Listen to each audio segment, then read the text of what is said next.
सर्व विद्यार्थी, पालक, शिक्षक मनापासून नमस्कार. आपण पाहत आहात जीनियस मॅथ चॅनल आणि या मॅथ चॅनलच्या माध्यमातून गणित आणि बुद्धिमत्ता हा विषय सहज सोप्या पद्धतीने आपणास शिकता यावा यासाठी नवनवीन व्हिडिओ, पुस्तके, स्पर्धा परीक्षेची पुस्तके आपण या ठिकाणी पाहत असतात. आपला विद्यार्थी समजा 3री मध्ये असेल, 4थी मध्ये असेल, 5वी मध्ये असेल किंवा 8वी किंवा स्पर्धा परीक्षेची तयारी करत असेल, नौकर भरतीची तयारी करत असेल, तर त्या सर्वांना हे चॅनल गणित बुद्धिमत्ता शिकण्यासाठी उपयुक्त आहे. जवळपास 3री 4थी पासून एमपीएससी पर्यंत गणित बुद्धिमत्ता तुम्हाला या चॅनलवर पाहायला मिळू शकतं. या चॅनलवर झालेले पेपर्स, त्याचे स्पष्टीकरण ही तुम्हाला पाहायला मिळू शकतात. यापूर्वी झालेले स्कॉलरशिपचे सर्व पेपर, नवोदयचे पेपर आपण पाहू शकता. बरेच पालक आणि शिक्षकांनी मेसेजद्वारे, व्हॉट्सअपद्वारे मला असा प्रश्न विचारला होता की नवोदयची तयारी किंवा स्कॉलरशिपची तयारी कोणत्या वर्गापासून करू शकतो आपण. तर या ठिकाणी आवर्जून मला सांगावं असं वाटेल, आपला विद्यार्थी समजा आता 3री मध्ये असेल, 4थी मध्ये असेल, तर ही ती योग्य वेळ आहे. 3री पासून आपण नवोदयची आणि स्कॉलरशिपची तयारी करू शकतात. आणि या तयारीसाठी एक सुंदरसं पुस्तक म्हणजे हे गणित बुद्धिमत्ता विशेष. तर आपण जे हे स्क्रीनवर पुस्तक पाहत आहात, हे पुस्तक 3री 4थीच्या विद्यार्थ्यांसाठी महत्त्वाचं असून या ठिकाणी जर आपण पाहत असाल तर जीनियस मॅथ पब्लिकेशनचं हे पुस्तक असून या पुस्तकाचं वैशिष्ट्य म्हणजे मराठी आणि इंग्रजी मीडियम मधून हे पुस्तक आहे. म्हणजे वर मराठीत प्रश्न असेल तर खाली इंग्रजीमध्ये प्रश्न आहे. म्हणजे ड्युअल लँग्वेज, आपला विद्यार्थी मराठी माध्यमाला असेल किंवा इंग्लिश माध्यमाला असेल किंवा सेमीला असेल तर त्याला गणित हा विषय दोन्ही माध्यमातून दिलाय. बुद्धिमत्ता हा विषय मराठीतून आहे. तर हे पुस्तक कशासाठी गरजेचं आहे, तर गणित बुद्धिमत्ता विशेष हे पुस्तक 3री 4थीच्या विद्यार्थ्यांसाठी उपयुक्त आहे. या पुस्तकाचा वापर करून विद्यार्थी नवोदयची पूर्वतयारी, स्कॉलरशिपची पूर्वतयारी करू शकतात. विशेषतः तुम्हाला जर 3री 4थीच्या विद्यार्थ्यांना काही नवोदयचा सिलेबस घ्यायचा असेल तर तुम्ही या पुस्तकाचा नक्की वापर करा. गणित बुद्धिमत्ता विशेष, स्कॉलरशिप व नवोदय पूर्वतयारी, खास 3री आणि 4थीच्या विद्यार्थ्यांसाठी हे पुस्तक उपयुक्त असून ही जी मार्गदर्शिका आहे तर इयत्ता 3री आणि 4थीसाठी उपयुक्त आहे. हे पुस्तक जर आपण वापरला तर 3री 4थीच्या विद्यार्थ्यांना नवोदयची पूर्वतयारी, मग ते बुद्धिमत्ता असेल किंवा गणित असेल, दोन्ही विषयाची तयारी अगदी चांगल्या पद्धतीने होऊ शकते. तर नक्कीच आपण हे पुस्तक मागणी करू शकतात. स्क्रीनवर दिलेल्या नंबरवर आपण संपर्क साधून, त्याचबरोबर आपल्या जिल्ह्यातील जे पुस्तकाची दुकान आहे त्या ठिकाणी पण आपण हे पुस्तक मागणी करू शकतात. याचा स्क्रीनशॉट आपण काढून ठेवा, कारण बऱ्याच वेळेस दुकानदारांना जीनियस मॅथ गणित बुद्धिमत्ता, लेखक प्रवीण बनकर,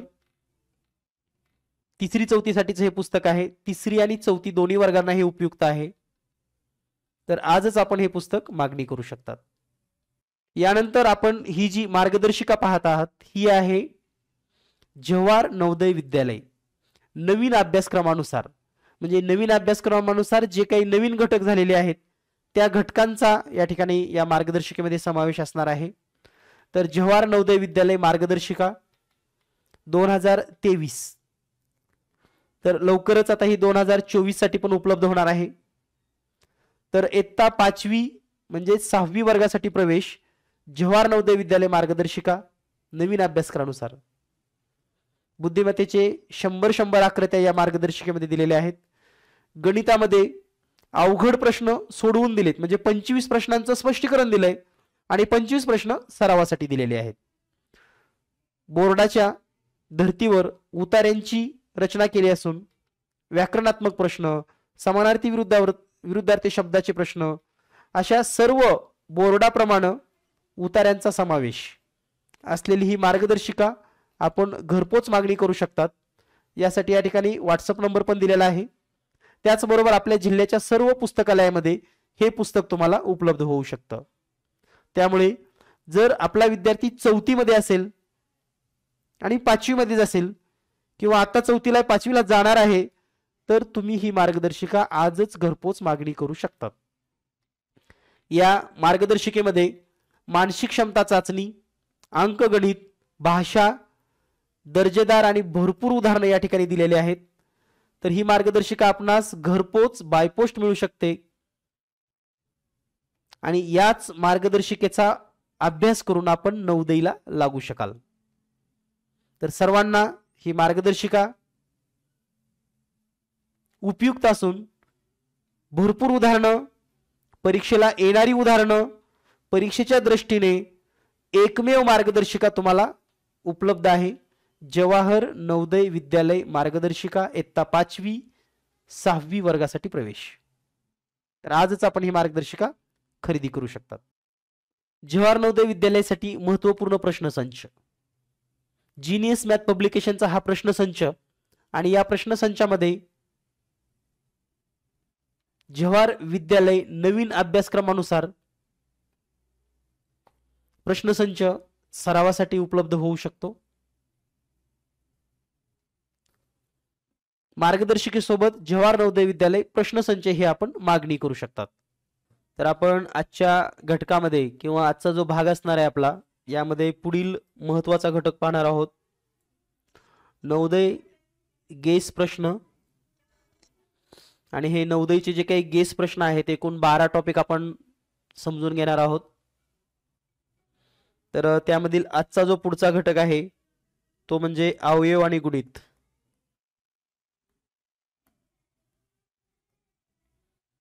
तर अवयव आणि गुणित या घटकावर जे जे काही प्रश्न महत्त्वाचे आहेत आणि जे परीक्षेत विचारले जाऊ शकतात, या संदर्भामध्ये आपल्याला संपूर्ण माहिती घ्यायची आहे.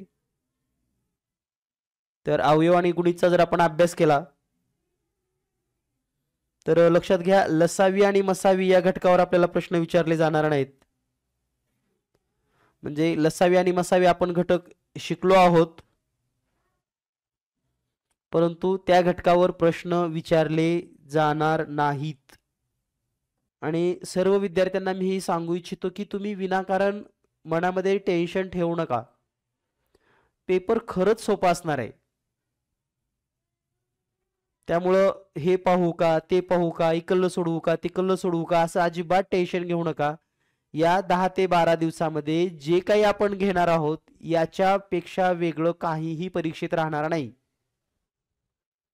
आणि पालकांना पण मी हे सांगू इच्छितो की वर्षभर आपल्या मुलांनी खूप चांगला अभ्यास केलाय.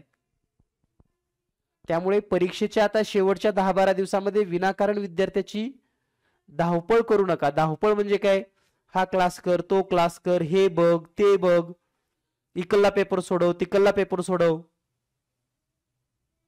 ठीक आहे. त्यामुळं थोडं स्थिर राहा. आपण जो घटक या ठिकाणी घेतोय दररोज, यासारखेच प्रश्न परीक्षेमध्ये असणार आहेत.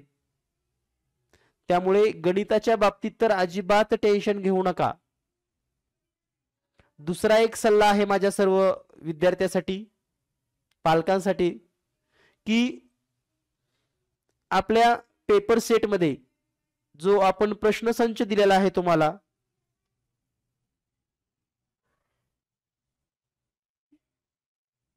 त्यामध्ये 2019, 2020,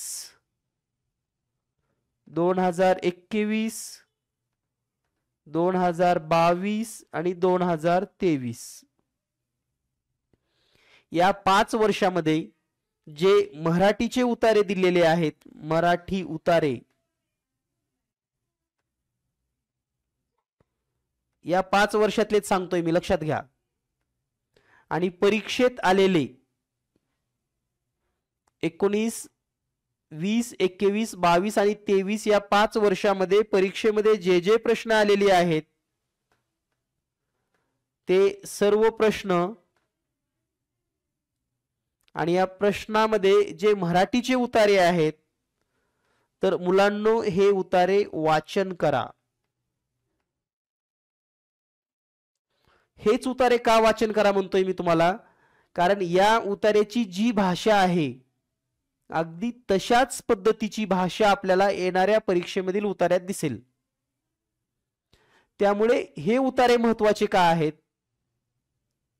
तर या उतार्यामध्ये जसे शब्द वापरले जातात, शब्दाची रचना असते, ती रचना तुमच्या लक्षात येईल. आणि म्हणून प्रश्नसंच 2019, 20, 21, 22, 23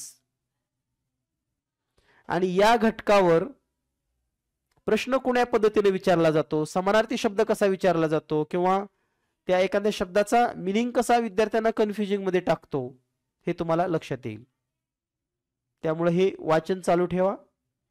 आणि बाकी गणिताचा विचार केला तर गणिताचे 12 घटक कोणते असणार आहेत आणि या 12 घटकावर काय प्रश्न परीक्षेत येणार आहे हे तुम्हाला दररोज आपण या ठिकाणी सांगत आहोत. तर यापूर्वी आपण संख्या पद्धती आणि संख्यावरील क्रिया हे 2 घटक पाहिलेले आहेत. आणि आजचा जो आहे तो आहे घटक क्रमांक 3. तर आता यामध्ये 4 ते 5 प्रकारचे प्रश्न आहेत. हे 5 प्रकारचे प्रश्न जर सोडले तर दुसरा प्रश्न परीक्षेमध्ये येऊ शकत नाही. आणि जरी आला तर या 5 प्रश्नाला रिलेटेडच प्रश्न तयार होऊ शकतो. तर आता धड्याचं जे नाव आहे फॅक्टर अँड मल्टिपल, म्हणजेच अवयव आणि गुणित. ठीक आहे. त्यामुळे सर्व मुलांना पण मी तेच सांगतो की तुम्ही टेन्शन घेऊ नका, पेपर सोपा असेल. बुद्धिमत्तेचे 40चे 40 प्रश्न तुम्ही सोडवू शकतात. मराठीच्या उतार्यांचं वाचन सराव करून घ्या. तुमच्याकडे समानार्थी विरुद्धार्थी शब्दासाठी जे काही मराठी व्याकरणची पुस्तकं असतील ते वाचन करा, जास्तीत जास्त शब्द वाचा. तर आता परीक्षेमध्ये येणारे प्रश्न पाहूयात आपण. फॅक्टर, आता फॅक्टर मध्ये म्हणजेच अवयव, त्याला आपण सर्वात लहान विभाजक, सर्वात मोठा विभाजक या पद्धतीने पण प्रश्न विचारला जातो. तर पहा प्रश्न कसा येऊ शकतो परीक्षेत. समजा 80चा सर्वात लहान व सर्वात मोठा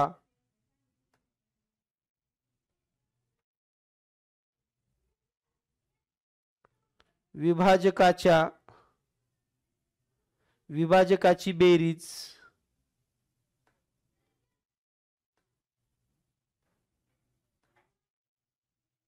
कोणत्या संख्येचा वर्ग आहे. Option A 81, option B 9, option C 89 आणि ऑप्शन डी 10. तर पहा अतिशय सोपा प्रश्न आहे. फक्त त्याच्यामध्ये बदल कसा केलेला आहे किंवा नेमकं कुण्या पद्धतीने त्या ठिकाणी मांडणी केली आहे एवढं जर आपण लक्षात ठेवलं तर आपणास हा प्रश्न अगदी सेकंदामध्ये सोडवता येऊ शकतो. तर काय येईल या प्रश्नाचं उत्तर? 80चा सर्वात लहान व सर्वात मोठा विभाजकांची बेरीज कोणत्या संख्येचा वर्ग आहे. आता बऱ्याच वेळेस मुलं काय करू शकतात, सर्वात लहान विभाजक एक आहे, कोणत्याही संख्येचा एक असतो आणि सर्वात मोठा विभाजक हा तीच संख्या असते. मग त्यांची जर बेरीज केली, सर्वात लहान 1, सर्वात मोठा 80, टोटल येईल 81 आणि पटकन मग 81चा पर्याय लिहू शकतात. म्हणजे असे प्रश्न आपल्याला थोडेफार फिरवून विचारले जाऊ शकतात.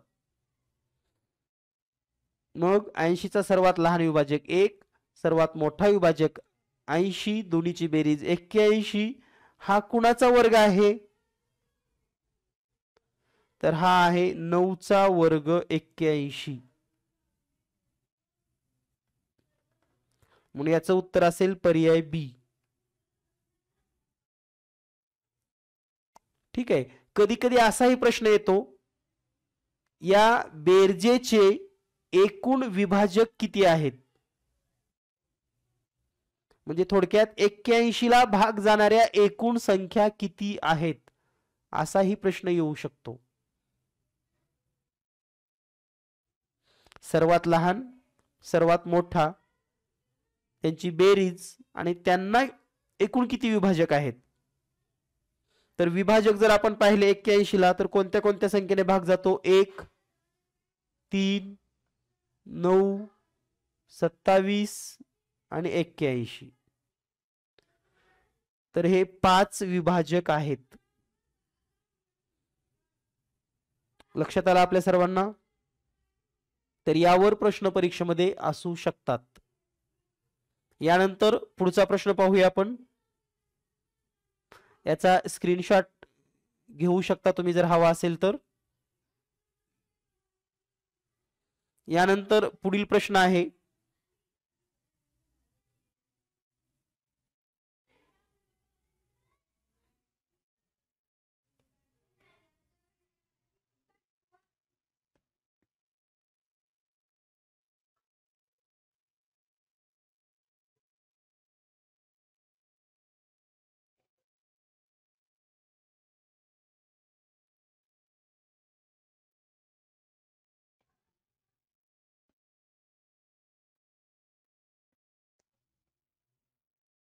पुढचा प्रश्न आहे पहा.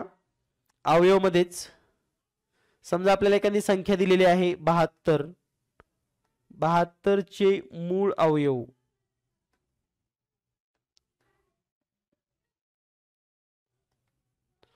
ऑप्शन 1 2 गुणिले 2 गुणिले 2 गुणिले 9. ऑप्शन बी 2 गुणिले 2 गुणिले 2 गुणिले 3 गुणिले 3. ऑप्शन सी 2 गुणिले 2 गुणिले 18.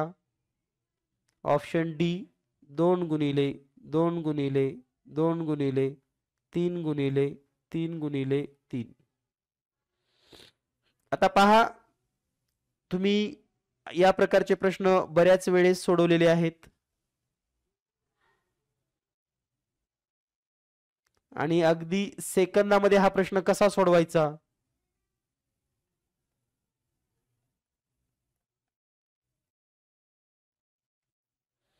त्याचबरोबर याच्या काही ट्रिक्स. तर पहिल्यांदा तर तुम्हाला हे लक्षात यायला हवं, हे मूळ अवयव असा जो शब्द वापरलेला आहे, तर या मूळ अवयवावरून ज्या ज्या पर्यायामध्ये तुम्हाला संयुक्त संख्या दिसतात, हे 9 आहे या ठिकाणी पहा, इथं 18 आहे, तर 9 आणि 18 असलेले तर पर्याय पहिल्यांदा चूक झालेत. कारण काय? तर 9 आणि 18 मूळ संख्या नाही. म्हणजे ए आणि सी तर पर्याय लिहूच नका, बघू पण नका त्याच्याकडे जिथं संयुक्त संख्या दिसतात. आता राहिलेल्या पर्यायामध्ये गुणाकार करून चेक करावं लागेल आपल्याला. तर या ठिकाणी गुणाकार करू शकता. 2 दोन्ही 4, 4 दोन्ही 8, 8 त्रिक 24 आणि 24 त्रिक 72. म्हणजे या प्रश्नाचं उत्तर असेल पर्याय क्रमांक बी. तर हा प्रश्न परीक्षेमध्ये असू शकतो. फक्त इथं आता संख्या कोणत्या असतील तर 72 असेल किंवा 216 असेल, 512 असेल, 720 असेल, 960 असेल, 1250 असेल. संख्या 3 अंकीमध्ये असू शकतात. फक्त गणित याच पद्धतीचा असेल. ठीक आहे. म्हणजे हा आपला दुसरा गेस प्रश्न.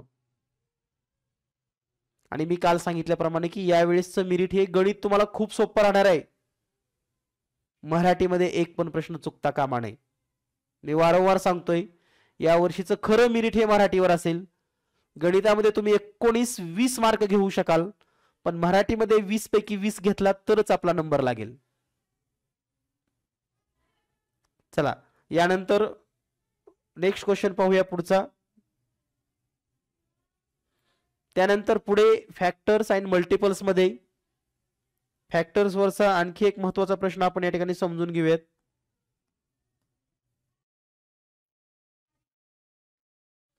तो म्हणजे एखादी संख्या जर असेल समजा 54 ही संख्या आहे, 54 चे एकूण मूळ अवयव किती? How many prime factor of 54? तर यासाठी काय करावं लागेल तुम्हाला, 54 ला अवयव या ठिकाणी 54 चे घ्यावे लागतील करून. तर आता 54 ला 2 न भाग जातो का? म्हणजे सुरुवात 2 नच करायची, कोणतीही संख्या असेल तर 2 न सुरुवात करायची. 2 न जात नसेल तर 3 चा विचार करायचा, 3 न भाग जात नसेल तर मग 5 चा विचार करायचा, पण मूळ संख्यांचाच विचार करायचा. 4 चा किंवा इतर संयुक्त संख्येचा विचार नाही करायचा आपण. तर या ठिकाणी 2 ने भाग जातो का? 2 ने भाग घाला, 2 दोन्ही 4, 1 उरलं, 2 सत्ती 14. आता 2 ने भाग जातो का? नाही जात, तर 3 न जाईल, म्हणजे 3 त्रिक 3 नम 27, तर इथं 9 येईल. पुन्हा त्यानंतर 3 ने भाग जाईल, 3 त्रिक पुन्हा 3 एक 3,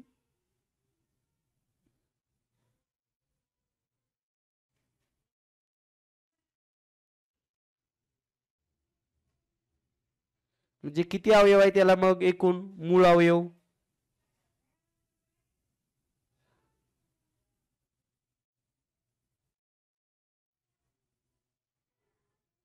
4. 2 3 3 3.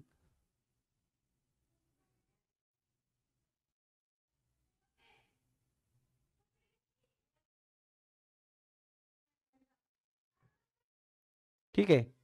तर या पद्धतीने याचा आन्सर किती असेल मग? 4 मूळ अवयव आहेत.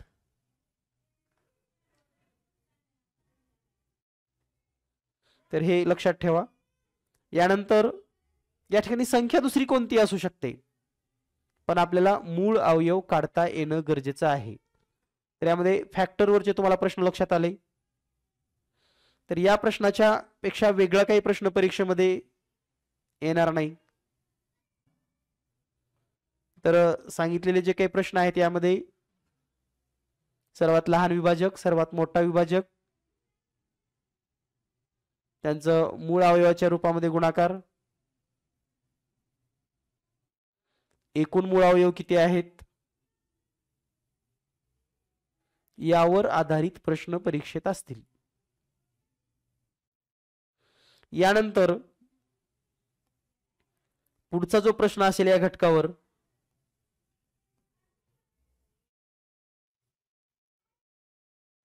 तर तो म्हणजे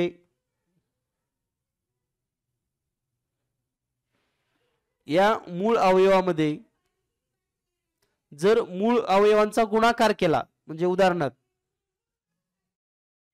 परीक्षेमध्ये जसं यापूर्वी बेरजेवरचं गणित आलं होतं पहा, 100 पर्यंतच्या संख्यांची बेरीज किती वगैरे किंवा गुणाकार किती, तसा जर असा प्रश्न आला 2 गुणिले 2 गुणिले 2 गुणिले 2 गुणिले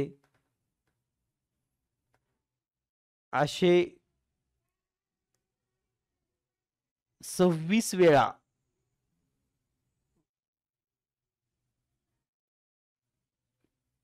म्हणजे 2 26 वेळा लक्षात घ्या घेऊन गुणाकार केल्यास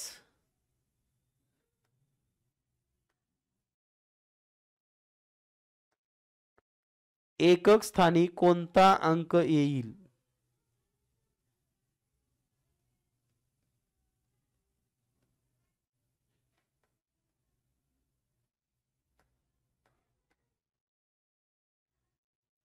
म्हणजे प्राइम फॅक्टरच असणार या ठिकाणी. मग तो 2 असेल किंवा 3 असेल किंवा 7 असेल, त्यांचा असा गुणाकार करायचा आहे आपल्याला. Means 2 into 2 into 2 into as 26 time find the digit at the unit place of the product. म्हणजे यांच्या गुणाकाराच्या युनिट प्लेसला कोणता अंक येईल असाही प्रश्न परीक्षेत येऊ शकतो. कारण या ठिकाणी फॅक्टर आणि अवयव आहेत हे लक्षात घ्या कोणत्यातरी संख्येचे, त्याचा एकक स्थान विचारलाय आणि ऑप्शन असेल पर्याय 1 2, पर्याय 2 4, पर्याय सी 6, पर्याय डी 8. तर ए बी सी डी यापैकी कोणतं उत्तर बरोबर असेल? हा प्रश्न परीक्षेत येईल का नाही निश्चितता कमी आहे, परंतु आपल्याला याची पण तयारी असणं गरजेचं आहे. 2 पावलं आपण पुढे चाललं पाहिजे की फॅक्टर मधले काय काय प्रश्न येऊ शकतात, तर आपल्याला याचा खूप चांगला फायदा होऊ शकतो.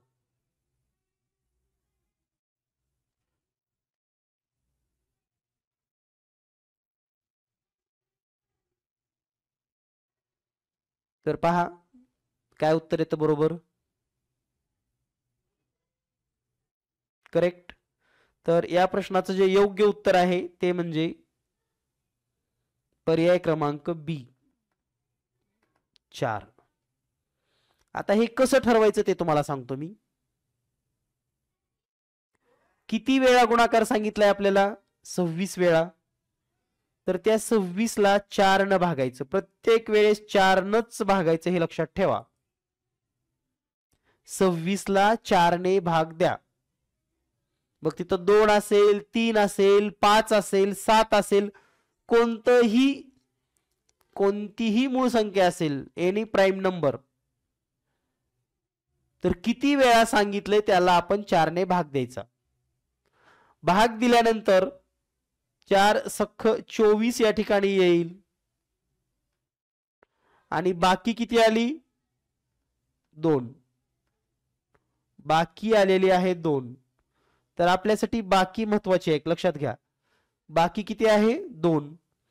तर ह्या 2 वेळा त्या दिलेल्या संख्यांचा गुणाकार करायचा. म्हणजे हे जे 2 आहे 2 2 हे 2 वेळेस घ्यायचं, म्हणजेच 2 गुणिले 2 बरोबर 4.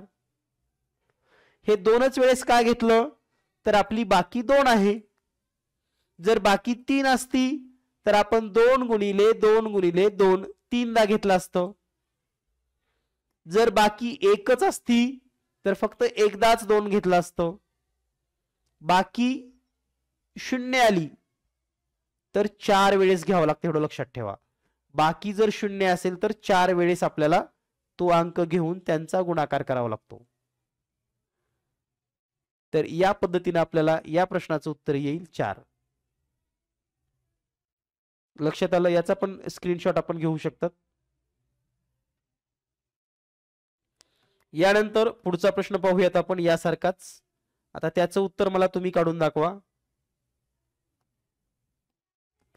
प्रश्न आहे 7 गुणिले 7 गुणिले 7 गुणिले 7 असे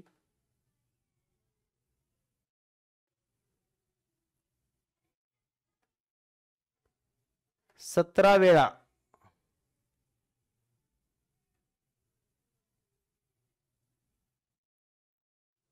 घेऊन गुणाकार केल्यास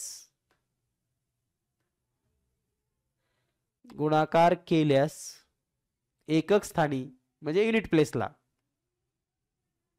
एकक स्थानी कोणता अंक येईल?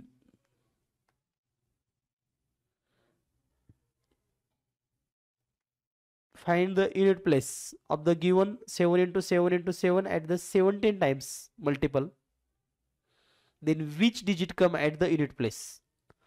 तर आता या ठिकाणी आपल्याला काय करायचंय? किती वेळा सांगितले हे सगळ्यात महत्वाचं आहे. 17 वेळा. मग 17 ला लगेच पटकन 4 ने भागायचं. 4 चौक 16. बाकी आली 1. बाकी खूप महत्वाची आहे ह्या गणितामध्ये. रिमाइंडर 1 आलेला आहे तर 7 फक्त 1 टाइम घ्यायचं. इथलं 7 एकदाच घ्यायचं फक्त 7. हेच आपलं उत्तर असेल.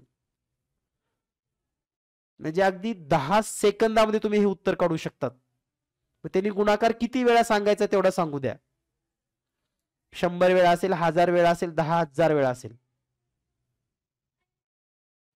फक्त हे लक्षात ठेवा, बाकी 0 आल्यास, बाकी रिमाइंडर जर 0 असेल 0 तर 4 वेळा गुणाकार करावा, 4 टाइम्स मल्टिप्लिकेशन.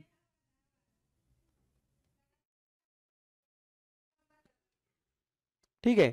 आता हाच प्रश्न थोड्या वेगळ्या पद्धतीने कसा येतो ते पण आपण पाहूयात. हे लक्षात आलं? याचा आपण स्क्रीनशॉट घेऊ शकता. तर यानंतर पुढचा प्रश्न आहे,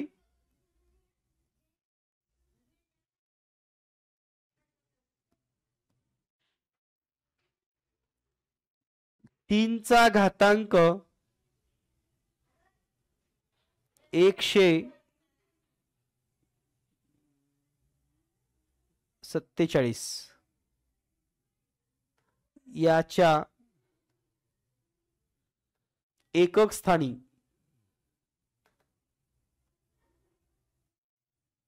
कोणता अंक असेल?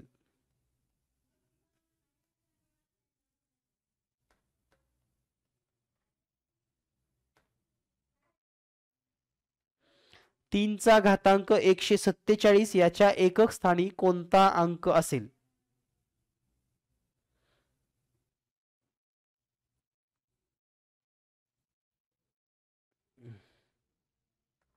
Find unit place digit of 3⁻147.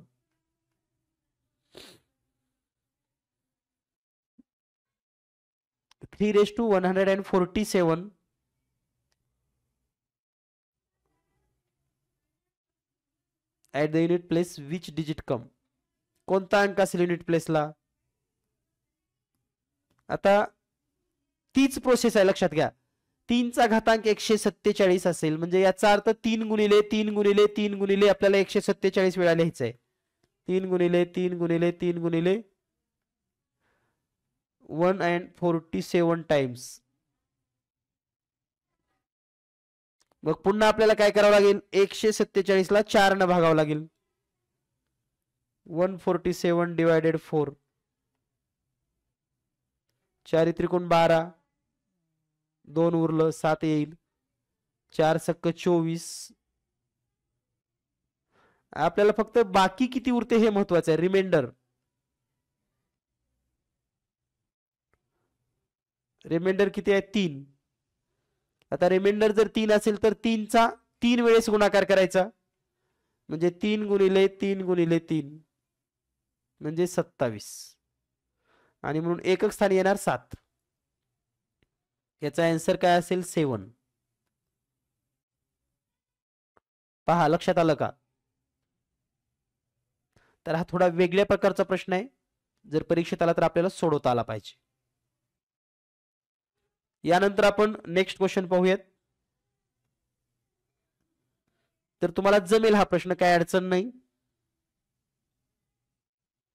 At the unit place there are 7. यानंतर नेक्स्ट आपल्याला गुणित हा भाग पाहायचा आहे. गुणित मल्टिपल वर काय प्रश्न येतात? तर प्रश्न कसा असतो पहा मल्टीवरचा. फाइंड फर्स्ट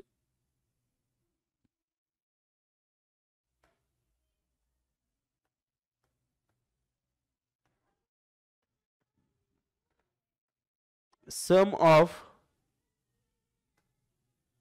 फर्स्ट 6 मल्टिपल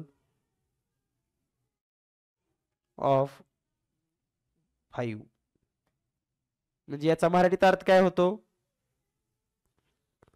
5च्या पहिल्या 6 गुणितांची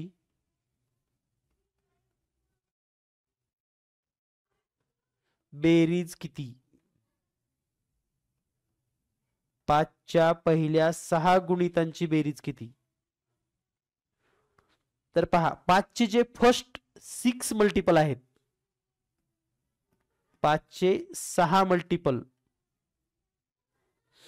त्यांची बेरीज किती असं विचारलेलं आहे. तर 5चे जर मल्टिपल पाहिले तर 5 1 5, 5 2 10, 5 3 15, 5 20, 5 5 25 आणि 5 30.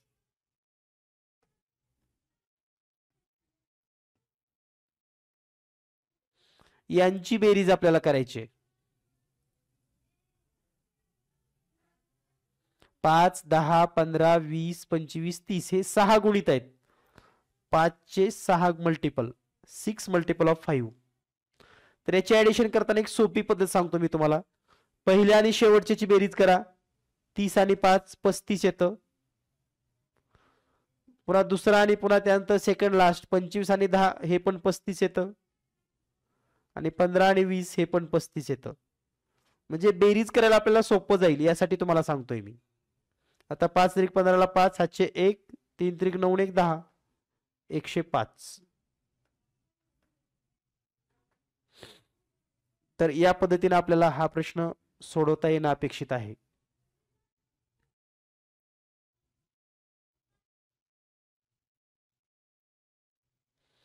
ठीक आहे, लक्षात आलं सर्वांना. म्हणजे मल्टिपल आणि गुणित मध्ये असा प्रश्न परीक्षेत येऊ शकतो. यानंतर याचा स्क्रीनशॉट घ्या. आपण नेक्स्ट क्वेश्चन पाहूयात.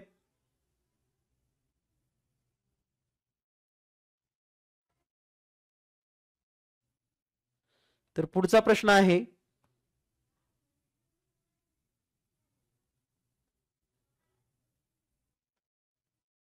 How many multiple of 3 and 5 up to 100. याचा अर्थ काय होतो? 3 आणि 5 चे 100 पर्यंत किती गुणित संख्या आहेत? 3 आणि 5 च्या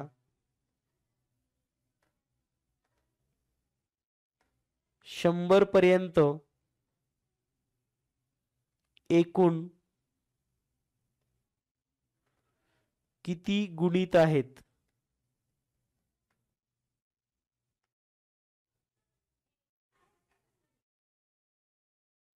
म्हणजे आजचे जर तुम्हाला सर्वांना प्रश्न सोडवता आले असतील तर समजून घ्या की यावरचा तुमचा प्रश्न अजिबात चुकणार नाही.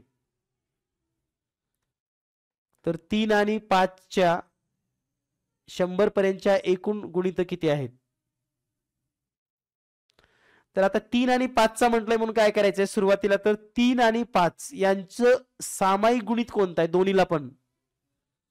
मग 3 चा पाडा म्हणा, 3 1 3 3 2 7 3 3 9, किंवा 5 चा पाडा म्हणा, 5 1 5 5 2 10 5 3 15. तर आपल्याला लक्षात येते की सर्वात लहान 15 हे गुणित आहे. पहा 15, ज्याला 3 ने पण भाग जातो आणि 5 ने पण. म्हणजे 15 is divisible by 3 and 5 also, और 15 in multiple of 3 and multiple of 5 also.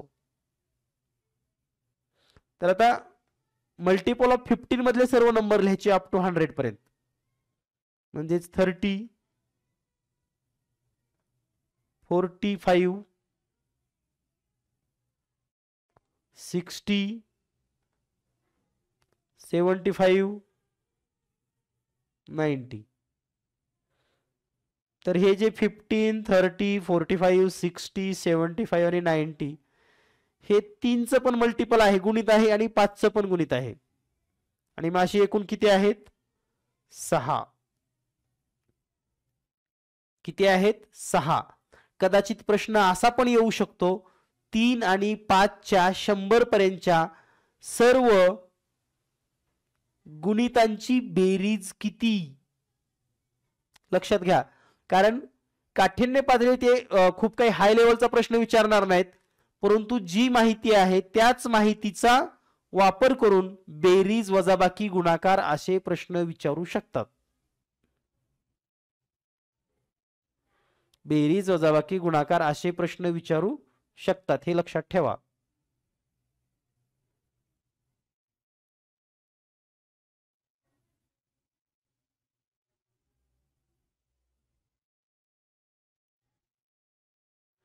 ठीक आहे.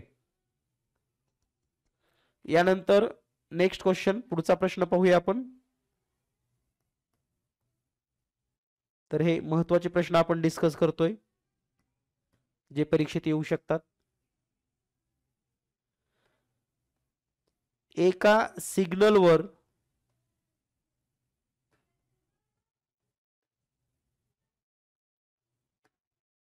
3 दिवे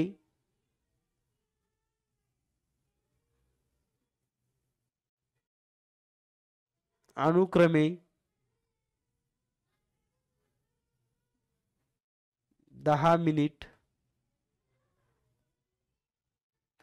6 मिनिट व 5 मिनिटांनी लागतात. Means at a signal there are 3 bulbs which on 10 minutes, 6 minutes and 5 minutes. जर ते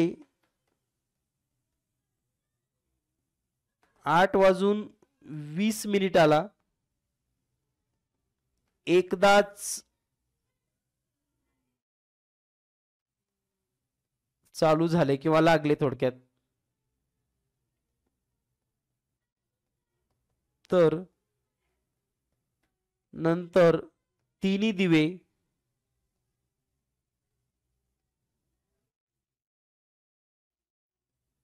लगेचच किती वाजता लागतील?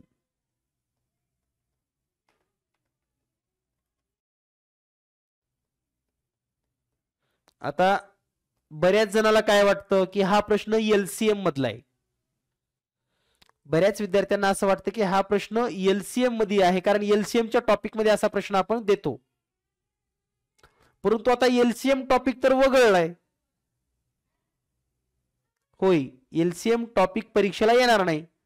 हा प्रश्न येईल का? हो, येणार. कारण हा प्रश्न मल्टिपल या घटकावर आहे. मल्टिपल, तर तो कसा हे आपण समजून घेऊयात. तर 3 दिवे आहेत जे 10 मिनिटाला, 6 मिनिटाला आणि 5 मिनिटाला लागतात. तर पहा, आपण जर या ठिकाणी पाहिलं, समजा 3 दिवे या ठिकाणी आपण ड्रॉ करूयात. 1 2 आणि हे 3. ठीक आहे. हे वेगवेगळ्या रंगाचे आहेत. हा पिवळा आहे समजा, हा हिरवा आहे आणि हा रेड आहे. तर पहिला दिवा 10 मिनिटांनी लागतो.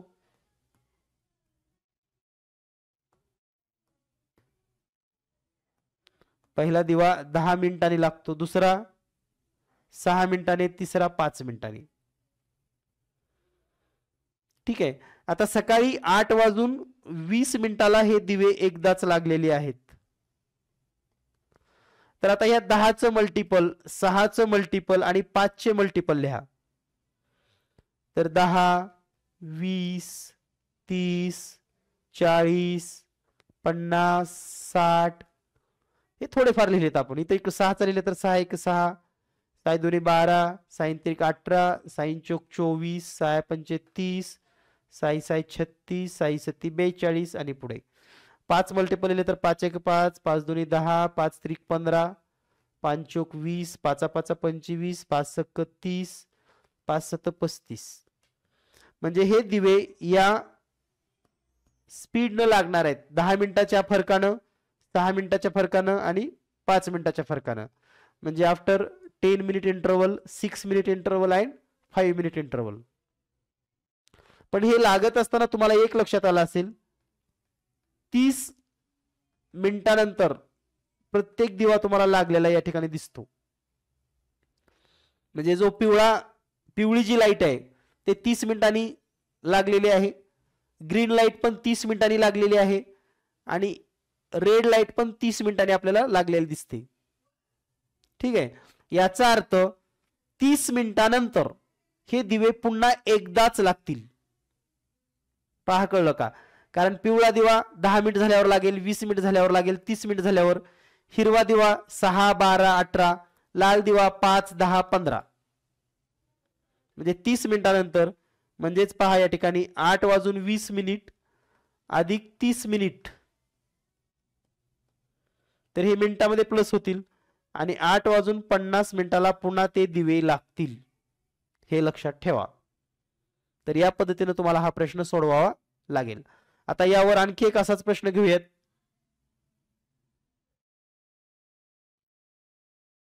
तर हा स्क्रीनशॉट घ्या तुम्ही काढून.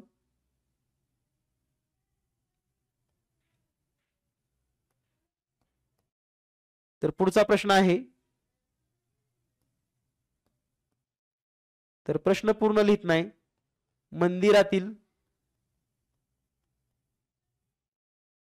3 घंटा म्हणजे बेल अनुक्रमे 15 सेकंद, 8 सेकंद आणि 12 सेकंदाला लागतात. सकाळी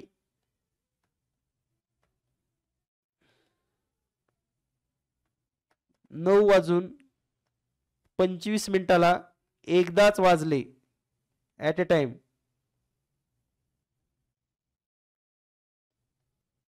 तर नंतर किती वाजता त्या एकदाच वाजतील? आता पहा 15, 8 आणि 12. आता प्रत्येक वेळेस मल्टिपल काढत बसू नका. किंवा एक सोपी पद्धत सांगतो तुम्हाला मी. यामधला सर्वात मोठी संख्या कोणती आहे? 15. तर 15चा पाडा म्हणा मनातल्या मनात. 15 1 15. या 15ला 8 आणि 12 ने भाग जातो का? नाही. 15 2 30. 8 ने भाग जात नाही. 15 3 45. 8 ने भाग जात नाही. 15 4 60. 12 ने भाग जातो पण 8 ने जात नाही. 15 5 75. 15 12 ने जात नाही, 8 ने पण जात नाही. 15 6 90. 12 ने जात नाही, 8 ने पण जात नाही. 15 7 105. कुणीच जात नाही. 15 8 120. 8 ने पण भाग जातो आणि 12 ने पण भाग जातो. म्हणजे 120 सेकंदानंतर त्या घंटा एकदाच वाजतील. आणि 120 सेकंद म्हणजे किती? 2 मिनिट. 120 सेकंद म्हणजे 2 मिनिट. आणि 2 मिनिट म्हणजेच 9:27. 9:25 ला आधी वाजलेत ना. आता 9:27 ह्या बेल होतील. तर या पद्धतीनं अवयव आणि गुणित, फॅक्टर्स अँड मल्टिपल, यावरील हे महत्वाचे प्रश्न आपण आज डिस्कस केलेले आहेत. आणि कंटिन्यू आपणास दररोज एका घटकावरचे गेस प्रश्न आपण घेत आहोत. यापेक्षा वेगळं परीक्षेत काही असणार नाही. पेपर झाल्यानंतर तुम्ही पुन्हा एकदा खात्री करा, हेच सगळे प्रश्न असेच फक्त संख्या बदलून येतील. तर सर्वांना खूप खूप शुभेच्छा.